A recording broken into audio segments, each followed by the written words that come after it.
Bonjour, je suis Paul Ferris. Je vous ai déjà parlé des fleurs de Bach, les élixirs floraux qui ont été donc élaborés par le docteur Edward Bach au début du XXe siècle. Ces élixirs floraux sont au nombre de 38, plus un 39e qui est un élixir complexe. Aujourd'hui, je vais vous parler des élixirs que j'ai mis au point et donc que j'appelle les élixirs de Paul Ferris. Les élixirs de Paul Ferris, sont au nombre de 6 et ils correspondent à 6 étapes qui sont vécues lors d'une rupture dramatique, une rupture émotionnelle qui est soit une rupture amoureuse, soit une rupture professionnelle, soit une rupture familiale, un enfant qui part subitement. Voilà, donc à chaque fois, on se retrouve dans une situation à laquelle on a du mal à se faire, une situation qu'il faut affronter et très perturbante. La première étape, c'est l'étape du déni, c'est-à-dire qu'avant que les choses se déclenchent, on refuse de voir, on s'aveugle, et la fleur qui correspond à cette étape, difficile à voir, donc on a aussi du mal à la prendre, cette fleur-là, c'est la globulaire. La globulaire est une fleur de la garrigue de la région d'Uzès, comme les 6 fleurs que j'ai mises au point pour mes élixirs. Donc, la globulaire est la fleur du déni. Deuxième phase, c'est une phase de choc. Donc, on ne voit pas ce qui arrive, ça arrive d'un seul coup, c'est un choc. Et ce choc-là, on se sent honteux quand il arrive, honteux d'une part de ne pas l'avoir vu, mais surtout honteux, on est dans l'isolement et il y a une rupture totalement par rapport à ce que l'on est. Donc il y a une dévalorisation. Cette honte, elle est liée à une dévalorisation de soi, puisque l'amour que l'on avait pour une personne ou bien le métier que l'on avait disparaît d'un seul coup. Cette étape-là, donc, c'est le pistachier térébinthe, qui se présente sous forme de fleurs rouges, rouges sombres, et avec les fleurs apparaissent en même temps que les feuilles ou un petit peu avant, et il y a une sorte de corne, une sorte de gale, et cette gale donc a un côté, voilà, un peu honteux. C'est le symbolisme de cette fleur-là. Troisième fleur, eh bien, c'est le forbe. Le forbe, une fois qu'on a pris conscience du choc, on se retrouve dans une phase où on est complètement collé, où on est englué dans une situation dont on ne peut pas se défaire. On ne sait pas si on va s'en sortir. On peut être proche du suicide. On est dans une situation absolument insurmontable.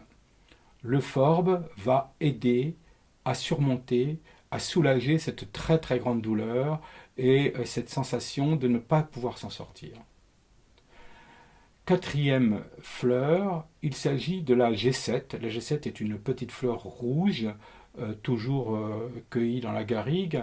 Et cette fleur-là, qui fait partie un peu de la famille des pois de senteur, bon, c'est un pois de senteur sauvage, est la fleur de l'acceptation de la négociation. C'est-à-dire qu'une fois que l'on a vécu la rupture, que cette rupture donc douloureuse est arrivée, on essaye de négocier la rupture pour s'en sortir le mieux possible. Soit on essaye de revenir avec la personne, ou on essaye de revenir sur le travail qu'on a perdu, soit on essaye de finir la relation, de finir le travail le mieux possible. C'est la phase donc de négociation.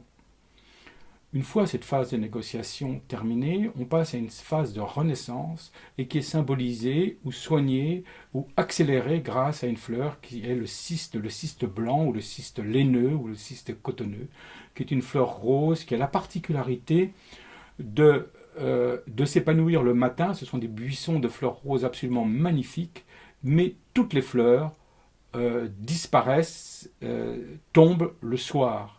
Donc c'est une fleur éphémère, mais qui fleurit pendant tout le printemps, sur plusieurs semaines.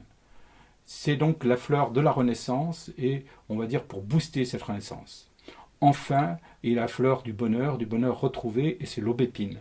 L'aubépine est une fleur blanche que l'on trouve pas seulement dans la garrigue, mais qu'on trouve partout en France. en France et en Europe, mais dans la garrigue, elle est particulièrement exubérante. Ce sont des buissons très très concentrés, de petites fleurs blanches magnifiques. Et cette fleur-là, donc, c'est le bonheur fragile, le bonheur qui risque d'être perdu, qu'on a retrouvé enfin, et cela permet de s'assurer, de se rassurer.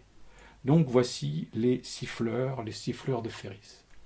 Ces siffleurs de Ferris, bien sûr, on ne sait pas toujours, quand on vit une rupture, on ne sait pas toujours exactement à quel endroit, à quel moment on en est.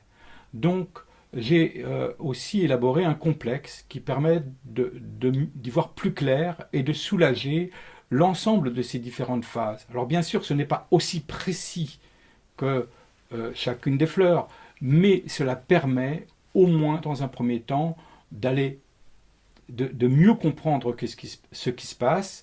Et cet élixir complexe, je l'ai appelé chagrin d'amour, que l'on prend pas seulement pour le chagrin d'amour, que l'on prend pour toutes les situations de rupture et de rupture de dévalorisation. Eh bien voilà, dans un prochain entretien, dans une prochaine petite conférence, je vous dirai pourquoi, comment j'ai élaboré ces plantes-là, comment je les cueille et comment j'élabore aussi mes complexes. À bientôt pour une autre conférence. Au revoir.